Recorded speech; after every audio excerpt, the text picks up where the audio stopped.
When we bow, what are we honoring? One way to answer this question is to ask what we actually honor in our lives, as shown by what we think and do. And the truth of the matter is that in our lives we do not honor the God that encompasses everything, including life and death, good and evil, all the opposites.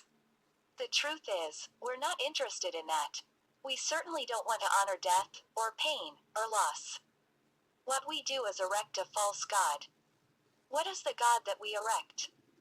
What do we actually honor and pay attention to moment by moment? We might call it the God of comfort and pleasantness and security. In worshiping that God, we destroy our lives. In worshiping the God of comfort and pleasantness, people literally kill themselves, with drugs, alcohol, high speeds, recklessness, anger. Nations worship this God on a much larger, more destructive scale. Until we honestly see that this is what our lives are about, we will be unable to discover who we really are. We have many ways to cope with life, many ways to worship comfort and pleasantness. All are based on the same thing, the fear of encountering any kind of unpleasantness. If we must have absolute order and control, it's because we're trying to avoid any unpleasantness. If we can have things our way, and get angry if they're not, then we think we can survive and shut out our anxiety about death. If we can please everyone, then we imagine no unpleasantness will enter our life. We hope that if we can be the star of the show, shining and wonderful and efficient, we can have such an admiring audience that we won't have to feel anything. If we can withdraw from the world and just entertain ourselves with our own dreams and fantasies and emotional upheavals, we think we can escape unpleasantness. If we can figure everything out, if we can be so smart that we can fit everything into some sort of a plan or order, a complete understanding, then perhaps we won't be threatened. If we can submit to an authority, have it tell us what to do, then we can give someone else the responsibility for our lives and we don't have to carry it anymore. We don't have to feel the anxiety of making a decision. If we pursue life madly, going after any pleasant sensation, any excitement, any entertainment, perhaps we won't have to feel any pain. If we can tell others what to do, keep them well under control, under our foot, maybe they can't hurt us. If we can bliss out, if we can be a mindless person just relaxing in the sun, we don't have to assume any responsibility for the world's unpleasantness. We can just be happy. All these are versions of the God we actually worship. It is the God of no discomfort and no unpleasantness. Without exception, every being on earth pursues it to some degree. As we pursue it, we lose touch with what really is. As we lose touch, our life spirals downward. And the very unpleasantness that we sought to avoid can overwhelm us. This has been the problem of human life since the beginning of time.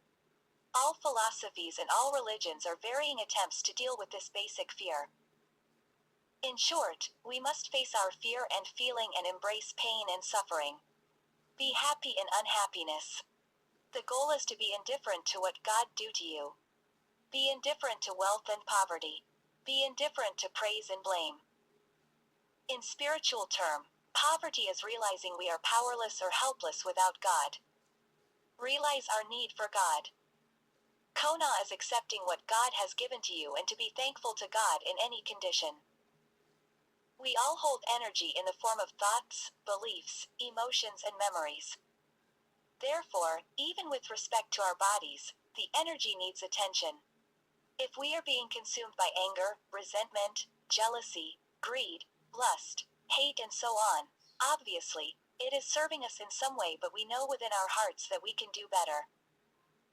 Being stuck internally can lead to a number of diseases and ailments, while being stuck externally impacts our relationships. The best way to deal with this, then, is to transform or transmute the energy from one form to another, and just as the law says in the process, no energy is lost. Transform the 7 deadly sins to 7 virtues with the power of gratitude and love for God. Change pride into humility, humbleness. Change greed into generosity.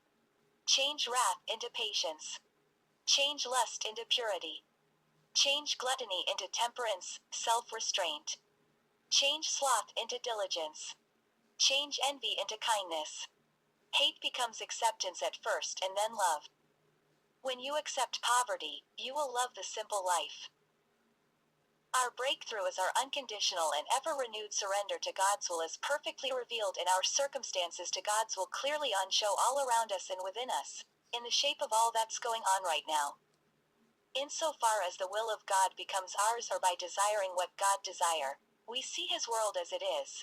And, insofar as we see it as it is, from our hearts we welcome all that world is bringing to us and not complain to God. Our separate and personal goals yields only the briefest satisfaction, and after that disillusion and boredom, if not disgust. Whereas, whenever we have the grace to say yes to our circumstances, and actively to will, rather than passively to acquiesce in whatever happens, why?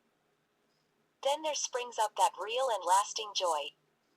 If you have desire or expectation and you do not get what you desire or expect, it will cause you to suffer anger, frustration, and depression.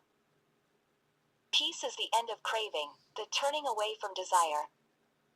The final goal is returning to God to repose or rest in God as formless non-being. Without form or the body, there is no suffering. Verily, from Allah we came and to Him we return.